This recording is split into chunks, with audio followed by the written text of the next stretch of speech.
Heavy water का मतलब होता है ड्यूटेरियम का oxide. And what is deuterium? Deuterium जो होता है वो क्या होता है? आइसोटोप होता है, one of the isotope of hydrogen. ठीक है, आपने वाटर के बारे में पढ़ा, आपने उसकी फिजिकल प्रॉपर्टीज पढ़ी, आपने उसकी केमिकल प्रॉपर्टीज पढ़ी, वैसे ही आपके सिलेबस में जो है वो हैवी वाटर का जिक्र है, उसकी भी फिजिकल और केमिकल प्रॉपर्टीज आपको मेंशन। प्रिपरेशन आपने नहीं पढ़ी। ठीक है, जो आपका ये हैवी वाटर होता है just actually the oxide of deuterium.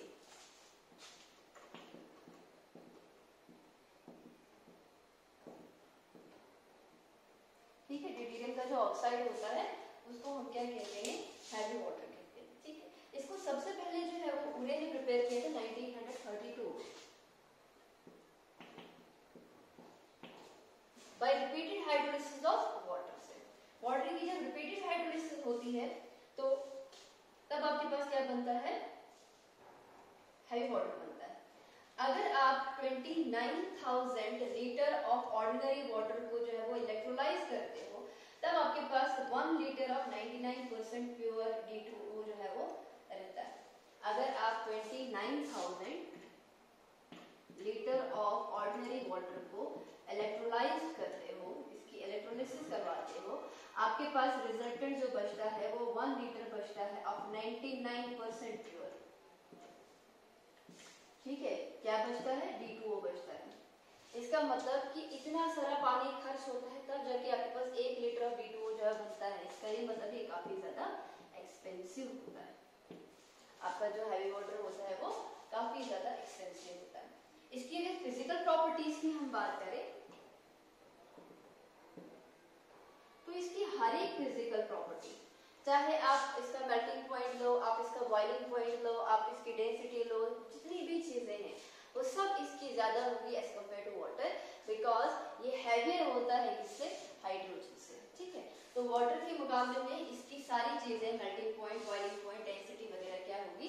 Higher होगी। Density, melting point, boiling point extra are higher than ordinary water.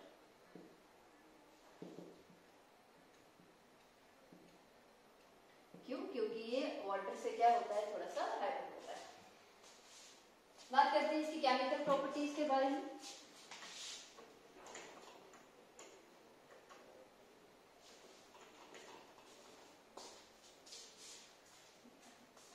Chemical properties of D2O।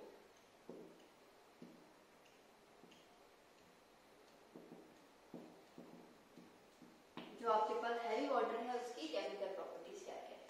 जितनी भी जो आपकी केमिकल प्रॉपर्टीज आपका वाटर शो करता है वो सारी की सारी प्रॉपर्टीज आपका D2O भी शो करता है। सपोज सबसे पहले हम बात करेंगे इलेक्ट्रोलिसिस की। तो जैसे आपके पास वाटर जो है उसमें जो है इलेक्ट्रिक पास कर रही है, उस वाटर की सेल्फ आयनाइजेशन होती है, H2O पॉजिटिव आयन बनता है, OH नेगेटिव आयन बनता है। ठीक है, तो वैसे ही यहाँ पर भी जो है इसके क्या बनते हैं? आयन्स बनते हैं। H पॉजिटिव आयन और OH नेगेटिव आयन जैसे वहां पे बनता है वैसे यहाँ पे भी आपको D पॉजिटिव आयन और OD नेगेटिव आयन बनेगा। ठीक है, अगर आपने पढ़ा होगा अच्छे से, मैंने पिछले लेक्चर में आपको जब इलेक्ट्रोलिसिस करवाया था, वाटर में जब हम इलेक्ट्रोलिसिस पास करवाते हैं आपके पास हाइड्रोजन गैस बनता है, आपके पास ऑक्सीजन गैस बनता है। हाइड्रोजन जो होता है वो कैथोड पे बनता है, वैसे ऑक्सीजन आपका क्या बनता है?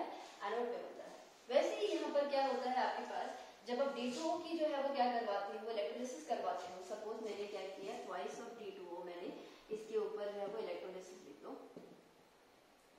यहाँ पर भी आपके पास दो चीजें बनेगी, हाइड्रोजन की जगह पे यहाँ पे ड्यूटेरियम बनेगा, प्लस आपके पास क्या बनेगा? ऑक्सीजन बनेगा। ये ड्यूटेरियम आपका कैथोड पे बनेगा और ये वाला जो आपका ऑक्सीजन होगा वो बनेगा आपके एनोड के ऊपर। कैसे? सपोज मेरे पास जो है एक सेल है, एक में पॉजिटिव एक में नेगेटिव, इसमें मैंने क्या डाल दिया? D2O डाल दिया। इसकी जब इलेक्ट्रोलिसिस हो जाएगी या फिर इसके जब आयन बनेंगे तो D पॉजिटिव आयन और OD नेगेटिव आयन जो है वो बनेगा। ठीक है, तो उसके बाद क्या हो जाता है आपका, ये जो आपके पास D पॉजिटिव आयन होता है ये जाता है आपके नेगेटिव वाले इलेक्ट्रॉन की तरफ, वहां पर इसकी क्या करता है? D पॉजिटिव आयन इलेक्ट्रॉन को जो है वो गेन करेगा, D पॉजिटिव आयन इलेक्ट्रॉन को गेन करेगा तो D बनाएगा, D प्लस D जो है वो मिलकर क्या बनाएंगे? आपके पास ड्यूटेरियम बनाएंगे। ये ड्यूटेरियम कहाँ पे निकला? नेगेटिव के ऊपर निकला। नेगेटिव आपके पास क्या है? वो कैथोड है। जैसे आपके पास वहां पे ऑक्सीजन प्रोड्यूस हुआ था फ्रॉम OH नेगेटिव आयन, वैसे ही यहाँ पर जो है वो ऑक्सीजन प्रोड्यूस होता है फ्रॉम OD नेगेटिव आयन से। आपके पास एक्शन विद मेटल्स, वहां पे मेटल्स को अगर आप वाटर के साथ ट्रीट करते हो तो आपको हाइड्रोजन गैस रिलीज होती है। तो इस केस में अगर आप D2O के साथ इसको जो है वो क्या करवाओगे ट्रीट करवाओगे तो आपके पास हाइड्रोजन नहीं बल्कि ड्यूटेरियम जो है वो निकलेगा। ठीक है, तो हम लिखेंगे सेकंड एक्शन विद मेटल्स।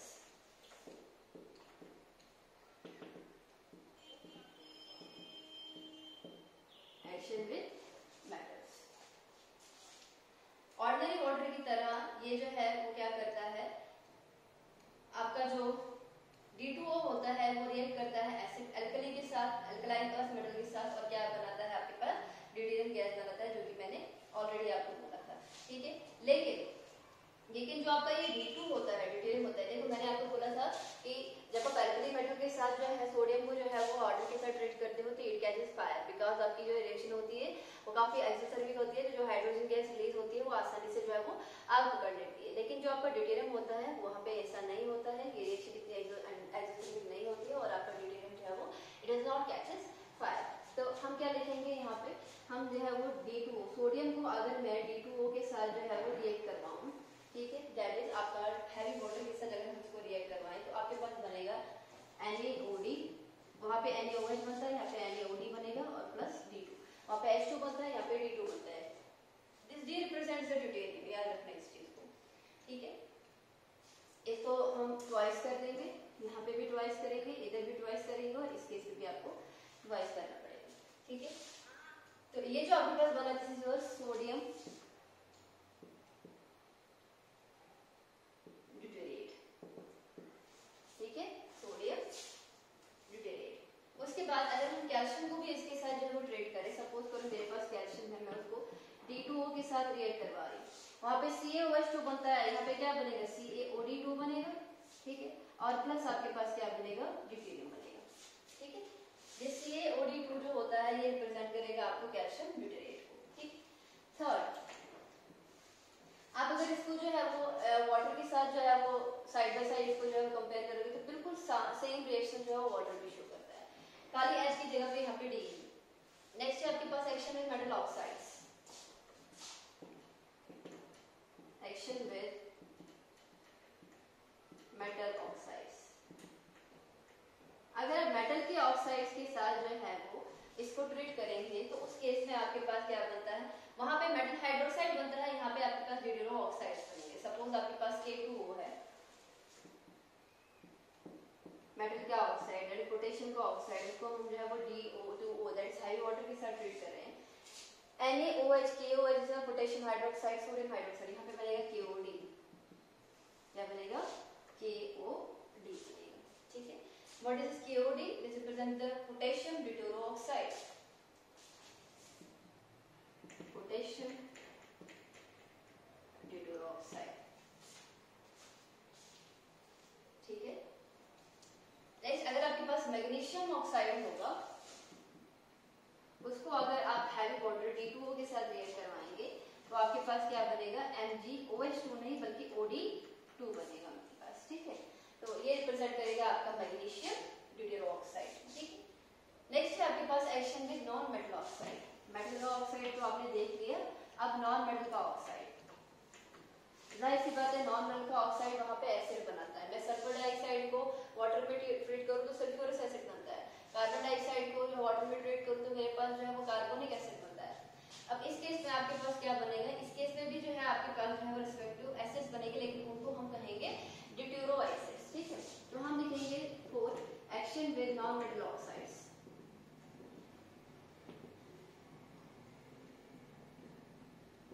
अगर आप नॉन मेटल के ऑक्साइड के साथ इनको रिएक्ट करवाते हो तब आपके पास क्या बनते हैं, फॉर्मेशन ऑफ ड्यूटेरो एसिड्स बनते हैं यहाँ पे।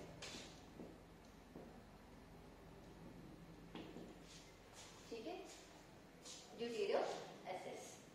फॉर एग्जांपल आपके पास है P2O5 फास्फोरस का ऑक्साइड, फास्फोरस आपका नॉन मेटल है तो फास्फोरस का ऑक्साइड आपका नॉन मेटल ऑक्साइड है।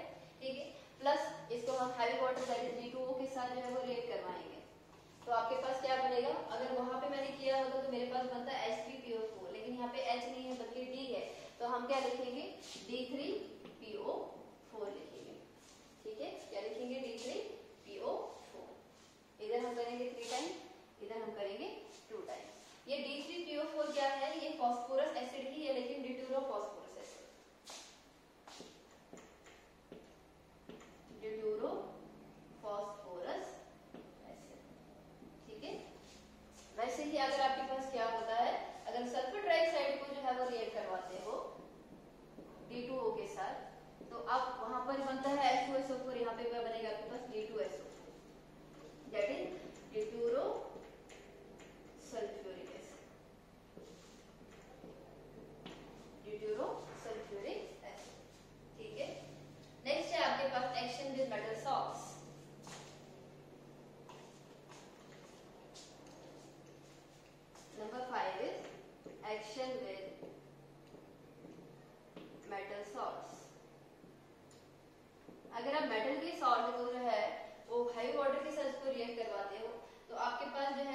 बिल्कुल वैसे ही जो है आपके पास नंबर ऑफ गैसेस निकल सकती हैं।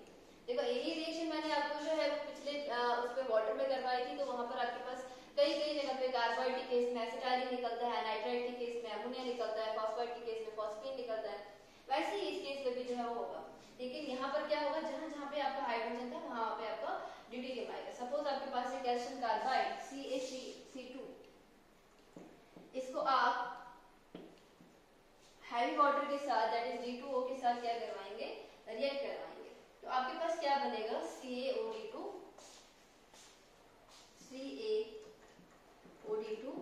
प्लस एसिटाइलिन बनता, लेकिन यहाँ पर एसिटाइलिन बनेगा बल्कि CD ट्रिपल बॉन्ड CD बनेगा, ठीक है, जिसको हम कहते हैं ड्यूटेरो एसिटाइलिन। क्या बनेगा ये, बिल्कुल सेम रिएक्शन है जैसे आपने वाटर के साथ किया, खाली हाइड्रोजन जो है वो वहां पे था, यहाँ पे आपका ड्यूटेरियम है, ठीक है। सपोज आपके पास नाइट्राइट है Mg3N2, इसको आप D2O के साथ रिएक्ट करवा रहे हो तो आपके पास क्या बनेगा, MgOD2, वहां पे नाइट्राइट के केस में अमोनिया बनता है NH3, यहाँ पे ND3 बनेगा, ठीक है। तो यहाँ पर आएगा आपके पास 6 टाइम्स, यहाँ पे आएगा 3 टाइम्स और यहाँ पे आएगा आपका 2 टाइम्स। ये जो आपके पास बना ND3 से ड्यूटेरो अमोनियम क्या है,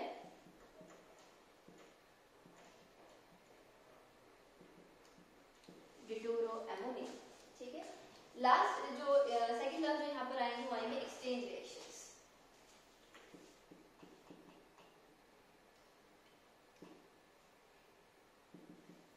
एक्सचेंज रिएक्शंस, जो आपके पास एक्सचेंज रिएक्शन होती हैं उसमें क्या होता है, अगर आप हैवी वाटर जो होता है उसको जो है वो रिएक्ट करवाओगे कंपाउंड के साथ, तो जो कंपाउंड होते हैं वो क्या करते हैं, अपना एक्टिव हाइड्रोजन एटम जो होता है वो पार्शियली या फिर कंप्लीटली जो है वो क्या करेंगे, एक्सचेंज करेंगे किसके साथ, ड्यूटेरियम के साथ। इसी रिएक्शन को हम क्या कहते हैं, एक्सचेंज रिएक्शन कहते हैं। जैसे आपके पास HCl है, आप इसको D2O के साथ जो है वो रिएक्ट करवाएंगे तो आपके पास क्या बनेगा, DCl बनेगा, DCl बनेगा और प्लस बनेगा आपके पास वाटर। देखो क्या हुआ कि इस वाले आपके पास जो कंपाउंड था जिसमें आपके पास हाइड्रोजन है, इसने जो है एक्सचेंज करवाया किसको, ड्यूटेरियम को, तो आपके पास जो है वो क्या बना, आपके पास जो है वो DCl बना और आपके पास क्या बना, सॉरी इस केस में जब मैंने DCl बना तो यहाँ पर जो है वो वाटर नहीं बनेगा। इस केस में आपके पास जो है वो एक D यहाँ पर है, एक DHOD बनेगा, सॉरी एक हाइड्रोजन है, एक ऑक्सीजन है और एक ड्यूटेरियम, जैसे आपका क्या बना, HOD बना, ठीक है। तो हुआ क्या है, यहाँ पर ड्यूटेरियम इसकी जगह पे है, हाइड्रोजन एक ड्यूटेरियम की जगह पे जो आया, ठीक है। नेक्स्ट है आपके पास NaOH,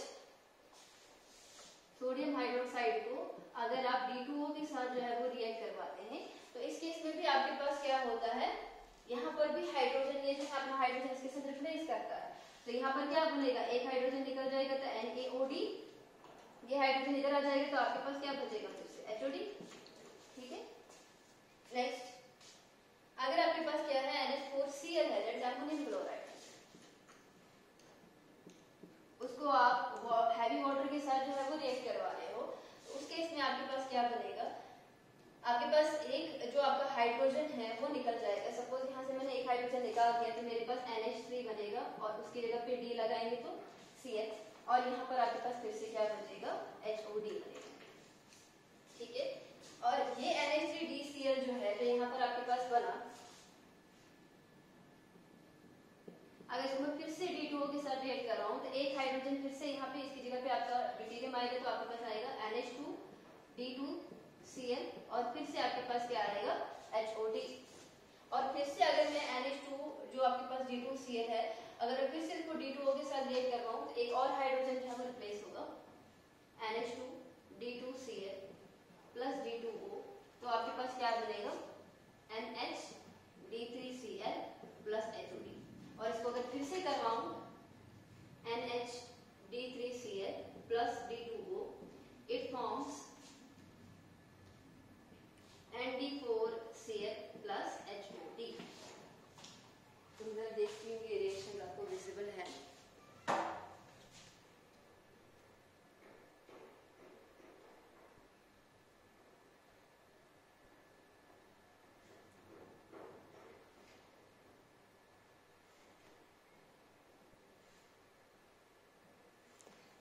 ये जो आपके पास लास्ट वाली रिएक्शन है इसको मैं ऊपर लिख देती हूँ, इन दो रिएक्शन को एक्चुअली मैं ऊपर लिख देती हूँ, ये आपको विजिबल नहीं है अच्छे तरीके से।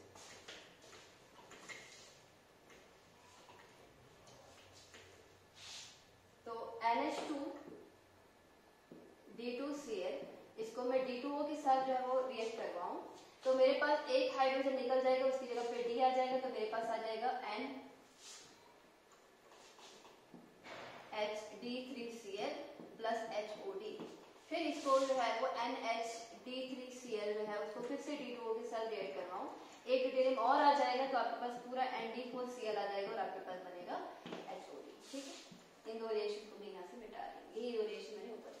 तो एक्सचेंज रिएक्शन में क्या है कि ऐसा कंपाउंड जिसमें आपके पास हाइड्रोजन प्रेजेंट है वो पार्शियली एक्सचेंज करता है खुद को या फिर कंप्लीटली एक्सचेंज करता है। देखो इसके से पार्शियल हो रहा है, एक ही हाइड्रोजन रिप्लेस हुआ है, तो ये चारों रिप्लेस हुए। हाँ, स्टेप बाय स्टेप हमने चारों को निकाल दिया। ठीक है, तो यहाँ पे जो है वो कंप्लीट हो गया, यहाँ पे कंप्लीट हो गया, इस केस पे पार्शियल है, यहाँ पे पार्शियल है, यहाँ पे पार्शियल है, इस केस पे कंप्लीट हो गया।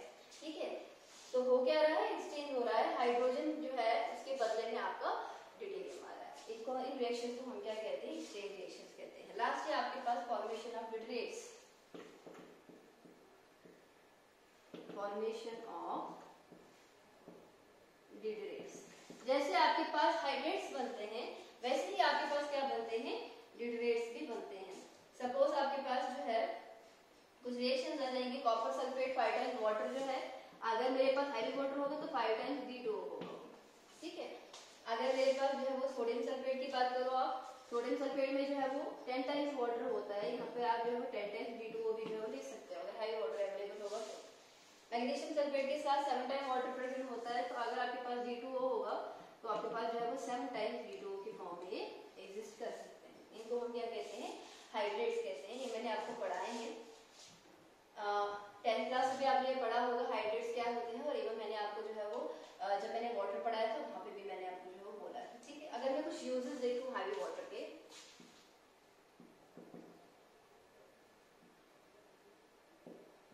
सबसे पहला ये यूज होता है as a moderator, use as a moderator in nuclear reactions.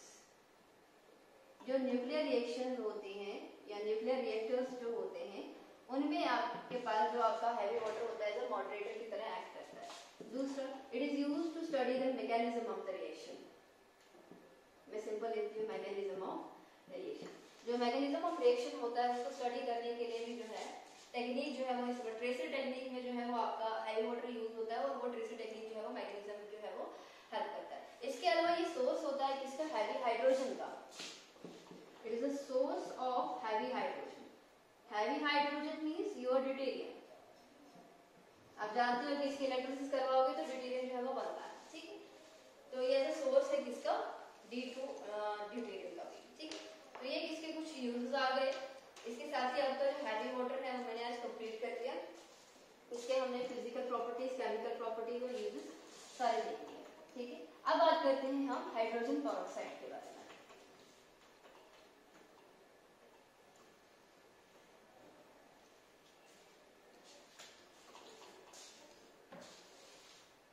बात करेंगे हाइड्रोजन पेरोक्साइड।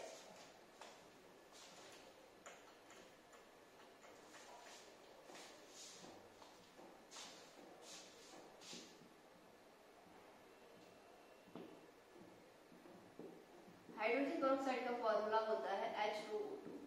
इसकी आपने प्रिपरेशन भी पढ़नी है और प्रॉपर्टीज भी पढ़नी है। ठीक है, जो आपका हाइड्रोजन पेरोक्साइड है ये डिस्कवर किया था थियोनार्ड ने 1818 में।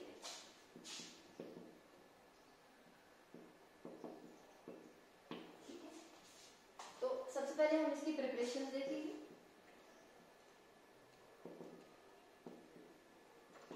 प्रिपरेशन में जो सबसे पहला आएगा वो आएगा आपके पास लेबोरेटरी प्रिपरेशन। अगर आपने हाइड्रोजन पेरोक्साइड को लैब में प्रिपेयर करना है तो आप इसको कैसे प्रिपेयर करेंगे। ठीक है, ये हम दो वे से जो है वो लैब में प्रिपेयर कर सकते हैं। सबसे पहला है from sodium peroxide, from sodium peroxide.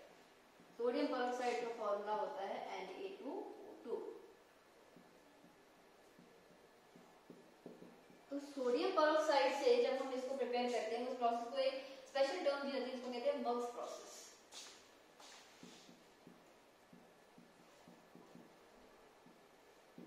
ठीक है, इस प्रोसेस में क्या होता है आपके पास, जो आपका सोडियम पेरोक्साइड होता है, सबसे पहले तो आप एक डाइल्यूट सोल्यूशन लेते हो सल्फ्यूरिक एसिड का, ठीक है, आइस कोल्ड सोल्यूशन लेते हो आप किसका, सल्फ्यूरिक एसिड का, और उसमें जो है वो थोड़ा थोड़ा आप क्या डालते हो, सोडियम पेरोक्साइड डालते हो। तो जब आपके पास क्या होगा, सपोज करो मैंने सोडियम पेरोक्साइड जो है वो डाल दिया किसमें, H2SO4 में, तो जाहिर सी बात है यहाँ पे आपके पास जो है वो Na2SO4 जो है वो निकलेगा, आपके पास जो है वो H2O2 रहेगा, ठीक है, ये SO4 इसके साथ, ये H2 इसके साथ, that is H2O2, that is hydrogen peroxide. लेकिन ये होता कैसे है, आप सबसे पहले क्या लेते हो, 20% सल्फ्यूरिक एसिड लेते हो और उसको आइस में जो है डालते हैं, आइस कोल्ड सोल्यूशन लेते हो सल्फ्यूरिक एसिड, उसमें हम थोड़ा थोड़ा जो है वो सोडियम पेरोक्साइड जो है वो डालते हैं कांस्टेंट स्टाइल, ठीक। उसके बाद आपके पास क्या होता है, ये जो सोल्यूशन होता है उसके बाद वो जो है उसको हम कूल करते हैं, कूलिंग के बाद आपके पास क्रिस्टल्स बनते हैं किसके, सोडियम सल्फेट के, ठीक है, डेकाहाइड्रेट। उस सोडियम सल्फेट को हम जो है वो फिल्टर आउट कर देते हैं और आपके पास सोल्यूशन में आपके पास क्या बचता है, H2O2 बचता है, ठीक है। और यहाँ पर जो आपके पास H2O2 बचता है वो अप्रोक्सीमेटली 30% होता है, कितना होता है, 30% होता है। तो करना क्या है कि आपने आइस कोल्ड सल्फ्यूरिक एसिड लेना है, उसमें थोड़ा थोड़ा करके सोडियम पेरोक्साइड डालना है, हिलाते जाना है, इसको कूल करना है, आपके पास क्रिस्टल्स बनेंगे किसके, sodium sulphate decahydrate, that is Na2SO4 10 times water, क्योंकि पानी के अंदर ही है, कुछ water as water of crystallization की फॉर्म में वो सॉल्ट के अंदर जाएगा, आप इसको फिल्टर करेंगे, जाहिर सी बात है कि ये आपके पास एज अ रेजिड्यू रहेगा और फिल्ट्रेट में आपके पास क्या बचेगा, H2O2 which is approximately 30% pure. Number second is from barium peroxide. From barium peroxide. barium peroxide का फॉर्मूला होता है BaO2, ठीक है। तो barium peroxide के साथ भी क्या करोगे, आपने जो है वो barium peroxide को जो है डालना है किसमें, वही जैसे आपने जो है वो Na2O2 को डाला, वैसे ही आपने जो है जैसे उसको सल्फ्यूरिक एसिड में डाला, वैसे ही इसमें आइस कोल्ड सल्फ्यूरिक एसिड आपने जो है वो सोडियम बेरियम पेरोक्साइड में जो है वो डालना है। आपके पास क्या बनेगा, देखो आपके पास है BaO2 that is barium peroxide,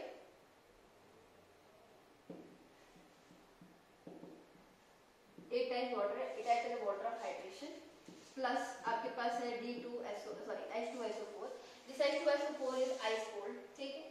और आपके पास क्या बचेगा, आपके पास बनेगा BaSO4 प्लस बनेगा आपके पास H2O2 और ये एक time water as water of hydration जो है वो निकल जाएगा आपके पास, ठीक है। तो क्या होता है कि जब आप ice cold solution of H2SO4 में जो है वो बेरियम पेरोक्साइड जो है वो थोड़ा थोड़ा ऐड करते हो, उसको हिलाते हो, उसको कूल करते हो, आपके पास व्हाइट प्रेसिपिटेट बनते हैं बेरियम सल्फेट के। इस सॉल्यूशन को आप जब क्या करते हो, फिल्टर करते हो, तो ये रेजिड्यू में निकल जाता है आपके पास और आपके पास सॉल्यूशन में क्या बचता है, हाइड्रोजन पेरोक्साइड बचता है आपके पास, ठीक है। और यहाँ पर जो हाइड्रोजन पेरोक्साइड कितना प्योर होता है, अप्रोक्सीमेटली 5% प्योर। तो ये वाला ऊपर वाला प्रोसेस जो है वो ज्यादा बेहतर है हाइड्रोजन पेरोक्साइड को प्रिपेयर करने के लिए। ये थी आपके पास कि लैब में हम कैसे बना सकते हैं, लैब में हम सोडियम पेरोक्साइड से बना सकते हैं या फिर बेरियम पेरोक्साइड से बना सकते हैं। सेकंड है आपके पास इंडस्ट्रियल प्रिपरेशन।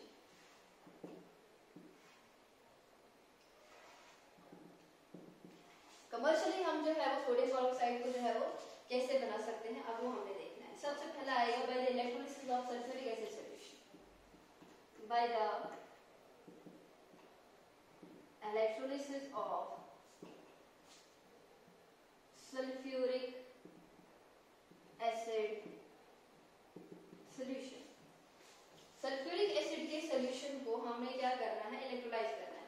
आपने जो है सबसे पहले क्या करना है, 50% सल्फ्यूरिक एसिड जो है वो लेना है, उसमें हम क्या करेंगे, इलेक्ट्रिसिटी को जो है वो पास कर रहे हैं। आपके पास यहाँ पर दो चीजें बनती है, एक बनता है पर डाई सल्फ्यूरिक एसिड और दूसरा बनता है आपके पास हाइड्रोजन पेरोक्साइड, ठीक है।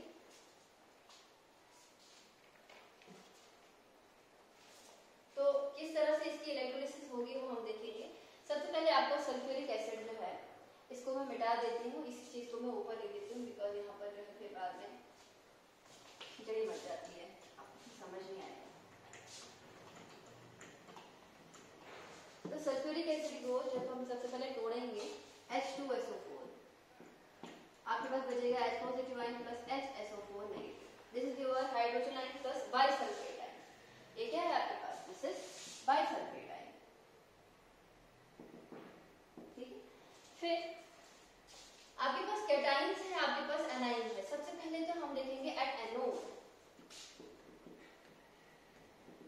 में क्या होते हैं, आपके एनाइंस जाते हैं और उनकी क्या होती है, वहां पे ऑक्सीडेशन होती है।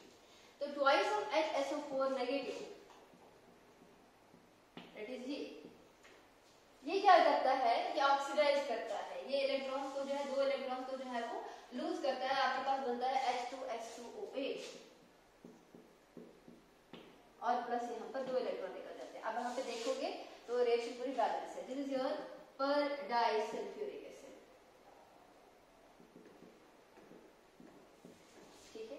इसी पर डाइसल्फ्यूरिक एसिड को जो है अगर हम क्या करेंगे, वाटर में ट्रीट करेंगे तो आपको सल्फ्यूरिक एसिड बनेगा, लेकिन वो बात की बात है। तो कैथोड पे, एनोड पे आपके पास पर डाइसल्फ्यूरिक एसिड बनता है, कैथोड पे आपके पास हाइड्रोजन बनता है। सॉरी मैंने आपको पहले से हाइड्रोजन पेरोक्साइड मेरे मुंह से निकल गया था, बट यहाँ पे कैटाइन H पॉजिटिव आयन है तो वो इलेक्ट्रॉन को जो है वो लूज गेन करेगा, आपके पास हाइड्रोजन एटम बनेगा, दो हाइड्रोजन एटम कंबाइन होकर आपके पास हाइड्रोजन गैस बना सकता है। आप ऐसे भी कर सकते हैं, twice of H positive ion plus दो इलेक्ट्रॉन के सिंपल हाइड्रोजन, ठीक है।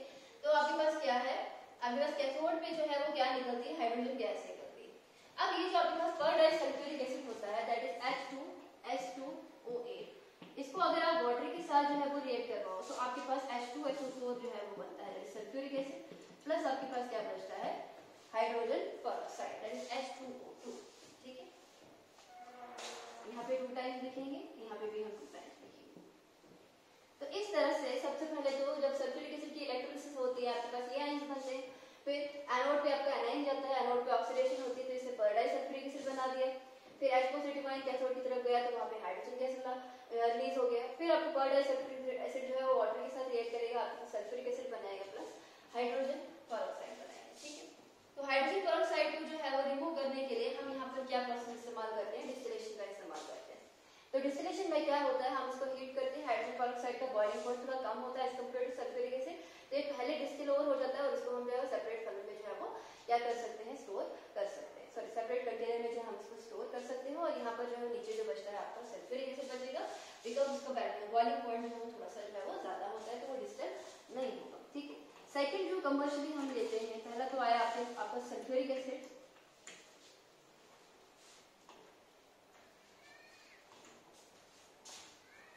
दूसरा जो आपके पास आएगा वो आ जाएगा फ्रॉम 2-ethyl anthraquinone,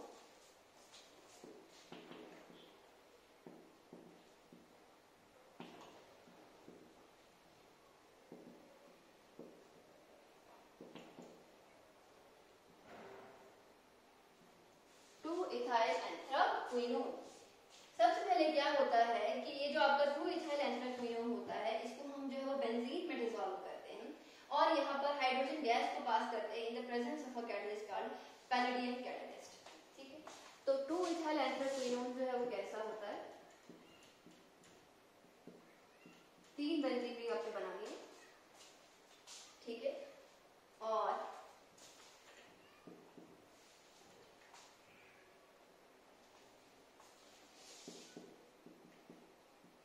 ये जो आपके पास है this is your 2-ethyl anthraquinone,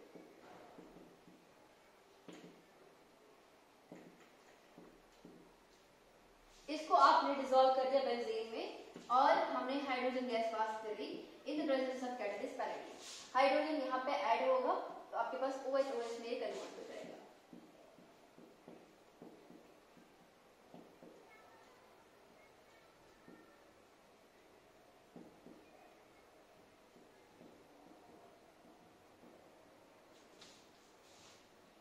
इधर आपका OH आएगा, यहाँ पे भी आपके पास क्या आ जाएगा, OH आ जाएगा, ठीक है। अब OH बना तो अब आएगा ओल, तो ये क्या आएगा आपके पास 2-ethyl anthraquinone नहीं आएगा, क्विनोल आएगा NOL, ठीक है। तो 2-ethyl anthraquinone हो गया। अब ये जो आपके पास बना 2-ethyl anthraquinone उसको हमने जो है वो डिसॉल्व करना है mixture of benzene and cyclohexane और हेक्सेनोल और इस पे एयर जो है वो पास करवानी, ठीक है।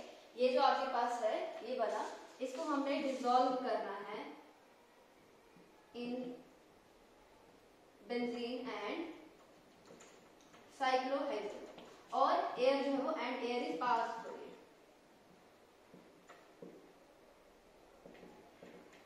एयर जो है वो यहाँ से हम क्या करवाएंगे, पास करवाएंगे। तो तो दैट इज हम ऑक्सीडेशन करवा रहे हैं।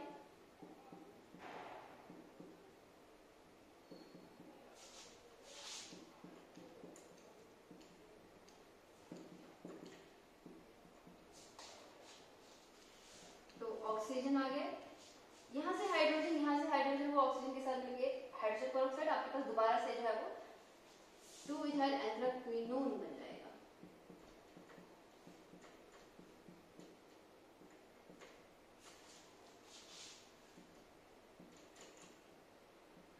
इधर भी आपका डबल बॉन्ड O, यहाँ भी आपका डबल बॉन्ड O प्लस बनेगा आपके पास H2O2। This is your two ethyl anthraquinone और प्लस H2O2 जो है ये आएगा आपके पास हाइड्रोजन पेरोक्साइड। यहाँ पर ये खुद से रिड्यूस भी होता है, खुद से जो है वो ऑक्सीडाइज भी होता है। ये जो आपके पास रिएक्शन होती है this is your auto oxidation, क्योंकि यहाँ पर जो है वो क्या हो रही है, एयर पास करवा रहे हो तो यहाँ पर क्या हो रहा है, खुद से जो है वो ऑक्सीडाइज भी हो रहा है, ठीक है। तो इस प्रोसेस में जो आपका हाइड्रोजन पेरोक्साइड होता है वो काफी ज्यादा जो है आसानी से जो है हमें मिल जाता है। तो ये काफी चीप मेथड होता है industrial preparation of hydrogen peroxide. तो क्या होता है इसमें, 2-इथाइल एंथ्राक्विनोन को आप हाइड्रोजन के साथ पास करवाओगे तो आपके पास 2-इथाइल एंथ्राक्विनोन बनेगा, क्विनोल बनेगा। उसको आप ऑक्सीजन के साथ ट्रीट करोगे, एयर के साथ ट्रीट करोगे, आपके पास दोबारा से यही जो है वो बन जाएगा और आपके पास हाइड्रोजन पेरोक्साइड जो है वो निकल आएगा, ठीक है। लास्ट है आपके पास by the oxidation of isopropyl alcohol. तो मैं यहाँ पे लिखती हूँ फ्रॉम आइसोप्रोपाइल अल्कोहल,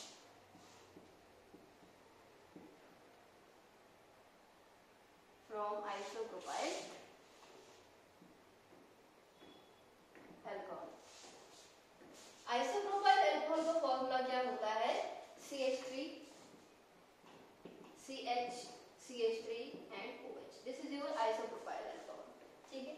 अगर हम इसकी ऑक्सीडेशन करवाएं, ऑक्सीजन को इसके साथ जो है वो रिएक्ट करवाएं, तो ये हाइड्रोजन ऑक्सीजन के साथ मिलकर वाटर बनाएगा, सॉरी हाइड्रोजन पेरोक्साइड बनेगा। यहाँ पे डबल बॉन्ड आ जाएगा, that is CH3 single bond C double bond CH3 plus आएगा आपके पास H2O2। ये जो आपके पास बना दिस इज योर एसीटोन। तो अल्कोहल से मैंने एसीटोन बना दिया और प्लस आपके पास क्या बचा, हाइड्रोजन पेरोक्साइड बचा। तो ये किससे होता है, ऑक्सीडेशन से। यहाँ पे आप चाहो तो ऑक्सीडेशन भी लिख सकते हैं। तो ये है आपके पास प्रिपरेशन हाइड्रोजन पेरोक्साइड के।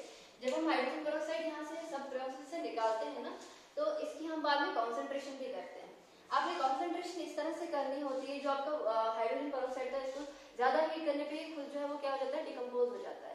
तो इस तरह से जो है वो इसको कॉन्सेंट्रेट करना है, आपने प्योर बनाना है कि ज्यादा हीट ना करो, ताकि अगर ये इसको ज्यादा हीट करोगे तो ये क्या हो जाता है, डिकम्पोज हो जाता है। तो लिमिटेड सप्लाई ऑफ एयर में जो है इसको डिफरेंट जो है वो इवेपोरेशन जो है वो करवाई जाती है, वैक्यूम डेसिकेटर में डिस्टिलेशन करवाई जाती है रिड्यूस प्रेशर में एक्स्ट्रा। इसकी वजह से क्या होता है, ये बाद में आपको जो है वो प्योर फॉर्म में जो है वो मिल जाता है। तो आज के लिए इतना काफी है, नेक्स्ट लेक्चर में हम इसकी कुछ प्रॉपर्टीज को जो है वो देखेंगे।